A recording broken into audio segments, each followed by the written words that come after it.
Good morning, students. I hope all of you have completed the activities up to 7. Today we are going to discuss about activity 8 and 9. Please take your textbook, page number 60. In the story, you read the sentence, "Don't send the letter to me through the mail because the post office employees are a bunch of crooks." Lenjo gives his reason to God for asking him not to send the letter by post.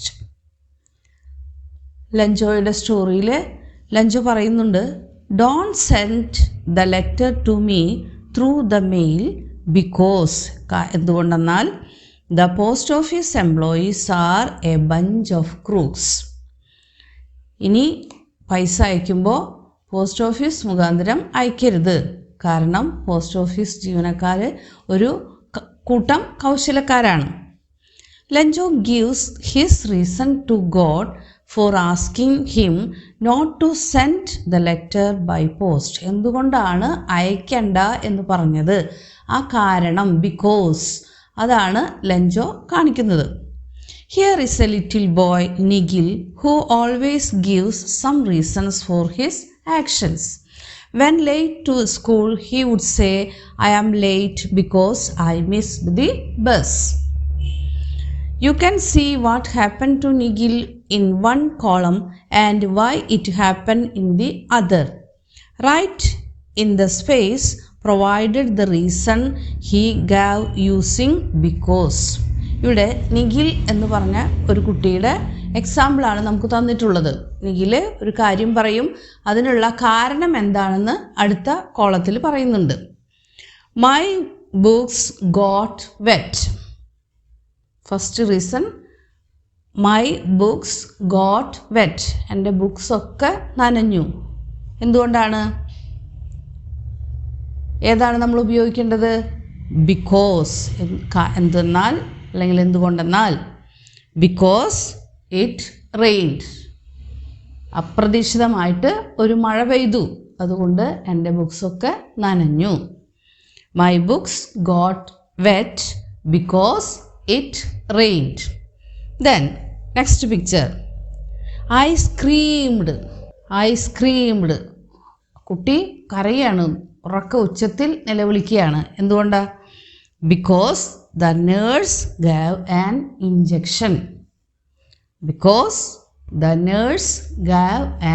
Injection. Nurse injection തന്നതുകൊണ്ട് ആ കുട്ടി കരഞ്ഞു, ചിഹ്നം വിളിച്ച് കരയാണ്. I ran. Look at the picture.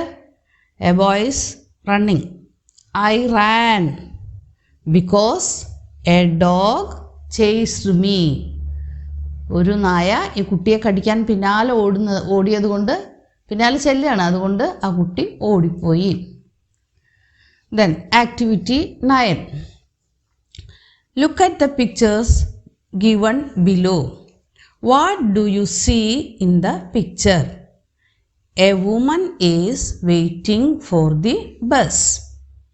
What do you see now? The bus is coming. What did the woman do when the bus came? When the bus came, the woman got into it. Bus വന്നപ്പോൾ ഈ സ്ത്രീ ബസ്സിലേക്ക് കയറി. Now look at the pictures below and answer the questions as shown in the example. എക്സാമ്പിളിൽ തന്നതുപോലെ ഇനി തന്നിട്ടുള്ള ക്വസ്റ്റ്യൻ്റെ ആൻസറുകൾ എഴുതണം. Are the signals turned on? No, the signals are not turned on. What do you see now? The green signals are turned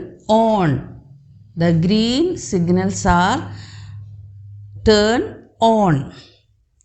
When did the vehicle move? The vehicle moved when the signals were turned on. Signals green ലൈറ്റിൽ കത്താൻ തുടങ്ങുമ്പോഴാണ് vehicles move ചെയ്യുന്നത്. When did the vehicle move? The vehicle moved when the signals were turned on. What is the dog doing? The dog is laying down. The dog is laying down. താഴെ ഇങ്ങനെ കിടക്കുകയാണ്. The dog is laying down. What did the dog see? The dog saw a cat. The dog saw a cat. When did the dog bark? എപ്പോഴാണ് നായ കുരച്ചത്? The dog barked when it saw a cat. The dog barked when എപ്പോഴാണ് The dog barked when it saw a cat. What do you see? What do you see? A lotus bud. ഒരു താമര മുകുളം. What do you see now? The sun rises up. സൂര്യൻ ഉദിച്ചു വരുന്നതാണ് ആ പിക്ചറിൽ കാണുന്നത്. The sun rises up. When did the lotus bud open? The lotus bud opened when sun rose up in the sky. The lotus bud opened when the sun rose up in the sky. സൂര്യൻ ഉദിച്ചു വരുമ്പോഴാണ് താമരമുട്ടുകൾ വിടരുന്നത്. Who is seen in the picture? A girl is walking. What did the girl see? The girl saw a snake. The girl saw a snake.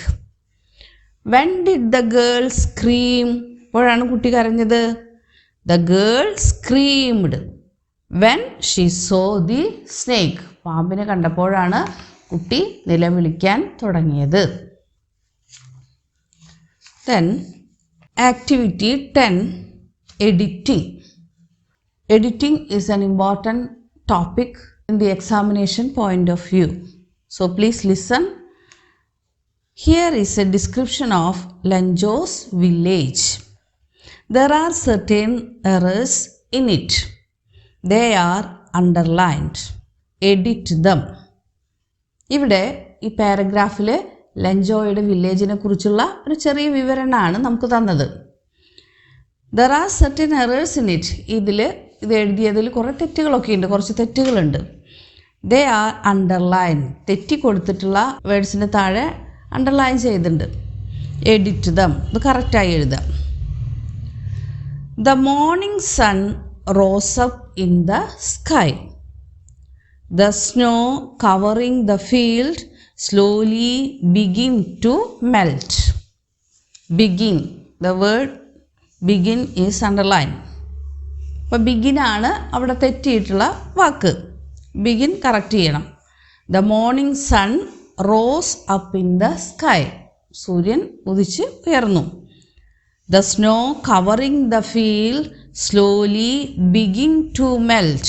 Snow, സൂര്യൻ ഉദിച്ചപ്പോൾ വയലിലെ മഞ്ഞൊക്കെ എന്താണ്? Slowly begin to melt. Begin എന്ന് പറഞ്ഞാൽ ആരംഭിക്കുക. അവിടെ എന്താണ് ഉപയോഗിക്കേണ്ടത്? ബിഗിൻ്റെ പാസ്റ്റ് ടെൻസ് ആയ ബിഗാൻ, ആരംഭിച്ചു, അതാണ് എഴുതേണ്ടത്. Slowly began to melt. The morning sun rose up in the sky. The snow covering the field slowly began to melt.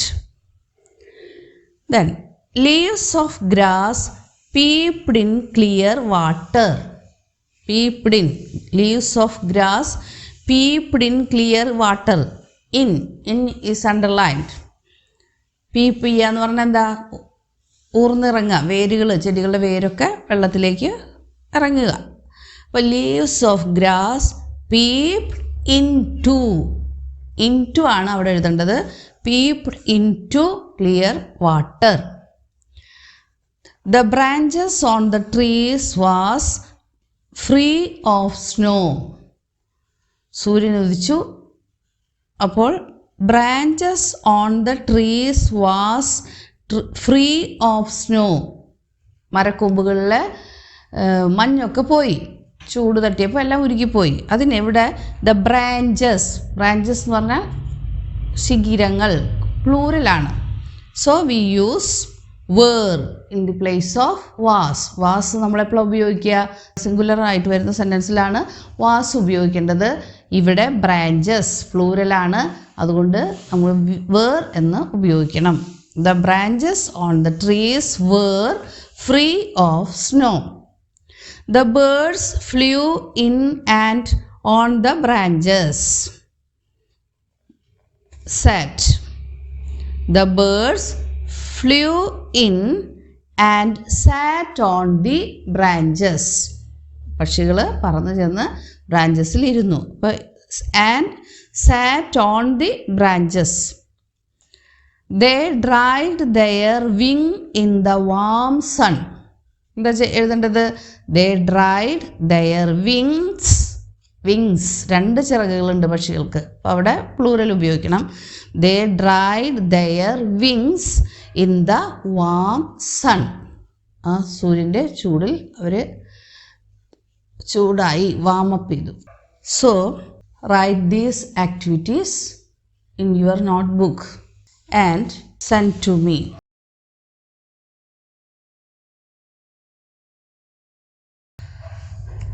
Next activity is a project work. Lenjo earned a living by farming. Let's make a word web on farming and related words. ലഞ്ചോ ഒരു കൃഷിക്കാരനായിരുന്നു, കൃഷി ചെയ്താണ് ആൾ ജീവിച്ചിരുന്നത്. ഇവിടെ കൃഷിയുമായിട്ട് ബന്ധപ്പെട്ട കാര്യങ്ങളും ആണ് ഈ word വെബിൽ വന്നിട്ടുള്ളത്. അപ്പോൾ നിങ്ങൾ അത് ഫില്ല് ചെയ്യുക. ഫാമിങ്ങിന് 4 ഡിവൈഡ് ചെയ്തു. ക്രോപ്സ്, ടൂൾസ്, വർക്ക്, സീസണെ വീണ്ടും ഡിവൈഡ് ചെയ്ത് എഴുതുക. ഏതൊക്കെയാണ്? Rainy season, spring season, etcetera. Then crops, വിളകൾ. എന്തൊക്കെയാണ് ക്രോപ്സ് ഉള്ളത്? Paddy, wheat, bajra, etcetera. Then tools, എന്തൊക്കെ ടൂൾസാണ് കൃഷിക്ക് വേണ്ടി ഉപയോഗിക്കുന്നത് അത് അവിടെ എഴുതുക. ദെൻ വർക്ക്, എന്തൊക്കെ വർക്കുകളാണ് കൃഷിയായിട്ട് ബന്ധപ്പെട്ടത് അതവിടെ എഴുതുക. So dear students, please do these activities. Okay, thank you.